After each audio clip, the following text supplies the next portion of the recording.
ओम जय श्री कृष्ण। आज हम आपको शुक्र ग्रह के विषय में बताते हैं कि शुक्र ग्रह किन किन कार्यों में कितनी सफलता देता है। तो हम आपको देते हैं फिल्म लाइन की, कि जो लोग फिल्म लाइन से जुड़े हुए हैं, बिना शुक्र के कोई भी फिल्म लाइन से जुड़ नहीं सकता है। अब शुक्र कितना पावरफुल है, किन ग्रहों से उसका संपर्क है, उसी तरह से वो सफलता देता है। शुक्र एक ऐसा ग्रह है जो विलासिता अधिक उत्पन्न करता है। तो अब किसी की जन्मपत्री में अगर सूर्य कर्म क्षेत्र 10वें स्थान में है और उसका संपर्क अपने मित्र बुध से हो जाता है, तो वह शिखर तक पहुंच जाता है। फिल्म लाइन में बहुत सारे कार्य हैं। कोई उसमें कैमरामैन है, तो कोई डेकोरेशन करता है, तो कोई एक्टिंग करता है, तो कोई वाद्य बजाता है। यानी जितने भी फिल्म लाइन से जुड़े हुए लोग हैं, सब में शुक्र की प्रधानता आवश्यक है। अब उसमें न्यूनता परेशानी कहां पैदा होती है? यदि शुक्र किसी पाप ग्रह के साथ युत हो गया या दृष्ट हो गया, तो जो भी इस लाइन से जुड़े हैं उनके कार्यों में अनेक प्रकार का व्यवधान होता है। व्यवधान किस तरह का होगा? जैसे कल उनका कार्य होने वाला है, आज शाम को कैंसिल हो गया। किसी से बात हुआ है कि आप आइए, आपका ये काम करना है, वो कार्य दूसरा कोई ले लिया, वो कार्य से उनका हाथ हट गया। इस तरह से तमाम प्रकार का व्यवधान उत्पन्न होता है। अब मान लीजिए कि शुक्र है, यदि बृहस्पति से दृष्ट हो गया या युत हो गया, तो शुक्र तो अपने प्रभाव के कारण वह इस व्यापारिक लाइन में ले तो जाएगा, फिल्म लाइन में ले जाएगा, लेकिन बृहस्पति और शुक्र आपस में शत्रु हैं। शुक्र जो है वो राक्षसों का गुरु है, बृहस्पति देवताओं का गुरु है। तो बृहस्पति शुक्र के हर कार्यों में व्यवधान उत्पन्न करेगा। अब वह व्यवधान किसके ऊपर पड़ेगा? जिसकी जन्मपत्री में शुक्र और बृहस्पति की दृष्टि हो जाएगी, तो वह हर कार्यों में रुकावट पैदा करेगा। वहीं अगर बुध से शुक्र दृष्ट है, तो उस कार्यों में बहुत सुंदर लाभ मिलेगा कि अचानक भी जो कार्य वो नहीं करने का, वो भी जबरदस्ती आकर के रिक्वेस्ट करके काम कराएंगे, सम्मान प्रतिष्ठा ज्यादा होगी। यदि शुक्र राहु से दृष्ट है या युत है, तो कार्यों को खराब कर देता है। राहु क्या करेगा? राहु जो है दिमाग को ऐसा घुमाएगा कि आदमी जो अपनी बातों को व्यक्त करना चाहता है या एक्टिंग करना चाहता है या कैमरे से फोटो लेना चाहता है, वो खराब कर दिया करेगा। और खराब करने से क्या होगा? तो उसके कार्य में व्यवधान आएगा।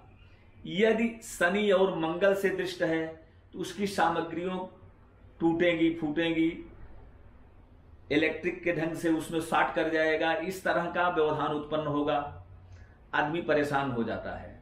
तो इनके लिए, शुक्र के लिए उपाय, पहली बात तो जन्मपत्री में देखने के बाद में ही आपको यह पता चलेगा कि शुक्र के लिए जैसे फायर ओपल या एडी अमेरिकन डायमंड, और इसके अलावा जैसे हीरा, इन वस्तुओं को धारण करने से यदि कोई ग्रह राहु से युक्त है, तो हकीक सुलेमानी पत्थर जो है, इसको धारण करने से ये सब दोष खत्म होते हैं।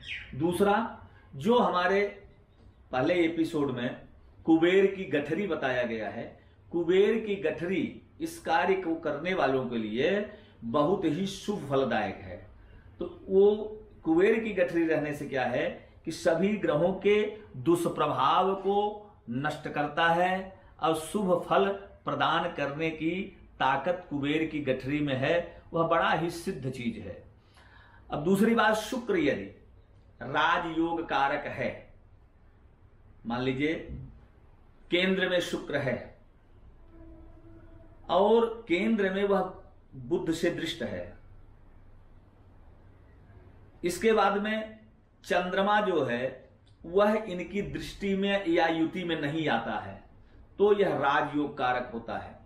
और राजयोग कारक शुक्र जब बनता है तो यह आकस्मिक धन की प्राप्ति कराता है और यह सभी राज्य तरफ से बड़े लोगों से सम्मान दिलाता है, लोगों के बीच में प्रतिष्ठा बढ़ती है। अब शुक्र जो है ये फिल्म लाइन का जो राजा है। शुक्र जैसे मान लीजिए कि कोई इस लाइन में जुड़ा व्यक्ति कार्य कर रहा है और वह कहीं बाहर निकलता है, जंगलों में या कहीं जाता है और उसके कार्य में अगर व्यवधान आ रहा है तो सफेद गाय को उनको खिलाने के लिए अनाज, गाय का चारा जो बना बनाया आता है, 11 किलो चारा उनको खरीद करके गाय को खिला दे और उसको प्रणाम कर ले, निश्चित है उसका व्यवधान खत्म हो जाएगा। गाय का दही आदमी अपने पास रखे, कहीं भी जा रहे हैं 2 चम्मच दही अगर आप खा लेंगे तो ये दोष का शमन होगा। जो व्यक्ति शुक्र के प्रभाव में अगर आगे बढ़ता है तो वह अपने क्षेत्र में, इस क्षेत्र में चारों तरफ प्रतिष्ठा प्राप्त करता है, धन प्राप्त करता है। और यदि शुक्र नीचक ग्रह जैसे शनि और केतु से युत और दृष्ट हो जाता है तो बढ़े हुए कार्यों को नीचे गिराता है, ये आदमी कानूनी झंझटों में पड़ जाता है। इसी कार्य में कोई न कोई ऐसी दुर्घटनाएं घट जाती हैं कि जिसके कारण से उसे तमाम तरह की कठिनाइयों का सामना करना पड़ता है। यदि शनि दूषित होकर के शुक्र से संबंध बनाता है तो उस व्यक्ति के मुंह से कुछ ऐसे शब्द निकल जाते हैं कि जिन शब्दों के आधार पे उसकी गरिमा खत्म होती है, लोगों से अपशब्द सुनने पड़ते हैं।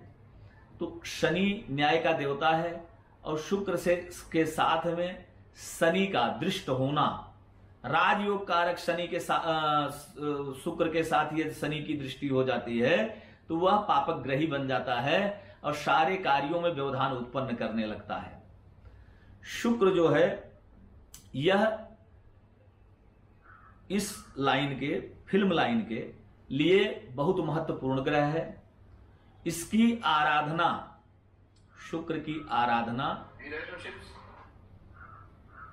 जरूर करनी चाहिए और इसके लिए आप शुक्र यंत्र को स्थापित करें सफेद कपड़े पे और उन्हें सफेद चंदन का टीका करें और सफेद पुष्प और पंचमेवा से भोग लगाएं, घी का दीपक जलाएं उस यंत्र के पास। इसको करने के बाद में छोटा सा शुक्र का बीज मंत्र ओम सुम शुक्राय नमः, इस मंत्र का 1 माला प्रतिदिन जप करें तो भी शुक्र का दोष नष्ट हो जाता है। गौ की सेवा करने से शुक्र के सारे दुष्प्रभाव कम हो जाते हैं और गौ की सेवा करने के लिए यदि आपके जहां रहते हैं वहां गौ यदि नहीं उपलब्ध है तो जिस जगह गाय हो वहां जाकर के आप उनके खाने के लिए सूखा चारा दे करके आइए और जो बस्ते में आता है गुड़ है, खली है आदि वस्तुएं वहां दान कर दिया करिए तो आपके ये शुक्र का दोष जो है निश्चित रूप से समाप्त होगा। शुक्र जो है नेत्र रोग को भी उत्पन्न करता है। यदि सूर्य से दृष्ट है तो नेत्र में विकार ज्यादा होता है और सूर्य से अगर दृष्ट नहीं है तो कम होता है। लेकिन जहां पे शुक्र सबल होता है वहीं पे शुक्र दोष भी उत्पन्न करता है। नेत्र विकार के लिए सूर्य और शुक्र पूर्ण रूप से जिम्मेदार होते हैं। अब शुक्र यदि 12वें है, द्वितीय भाव में है, 6ठे भाव में है, 8वें भाव में है, इन भावों का शुक्र जो है वह नेत्र विकार उत्पन्न करता है। नेत्र विकार से बचने के लिए या उसकी शांति के लिए माँ भगवती की आराधना या हनुमान जी की आराधना करने से नेत्र विकार ठीक होता है। और दही का सेवन अपने भी करे और शुक्रवार के दिन एक रोटी बनाए, उसके 4 टुकड़े करे और चारों टुकड़ों पर दही लगा करके कौवा के लिए डाल देना चाहिए। ऐसा करने से शुक्र का दुष्प्रभाव जो है दूर होता है। फिल्म लाइन में यह एक राजसी लाइन है और राजसी लाइन को पूर्ण रूप से सफल करने के लिए शुक्र की व्यवस्था जो है वह आपको हनुमान जी का हवन महीने की शुक्ल पक्ष चतुर्दशी के दिन हनुमान जी का पंचमुखी से हवन कराना आवश्यक है, जो मिनिमम 27 पाठों से हवन कराना चाहिए महीने में एक बार। और उसमें पीली सरसों, गूगल, हवन सामग्री, गरी का बुरादा, थोड़ा सा पंचमेवा घी मिला करके, यदि पलाश की लकड़ी उपलब्ध है तो ठीक है, नहीं पलाश है पीपल की लकड़ी मिल जाए तो ठीक है, वह भी नहीं मिलती है तो आम की लकड़ी पे भी हवन कराना चाहिए। और ऐसा करने से आदमी के सारे ग्रहों के प्रभाव कम हो जाते हैं, शुभ ग्रहों के प्रभाव बढ़ते हैं और हनुमान जी की कृपा से इस लाइन में बराबर सफलता मिलती चली जाती है और वह आदमी धीरे धीरे धीरे धीरे अपने इस क्षेत्र में ख्याति, यश और धन सब कुछ प्राप्त कर सकता है। इसके बाद में यदि आपको कुछ जानकारी करना है, अपने जनपत्री के विषय में जानकारी करना है, तो नीचे दिए हुए फोन नंबर पे आप संपर्क कर सकते हैं। आपको जो भी निर्देश है वह दिया जाएगा। जय श्री कृष्ण।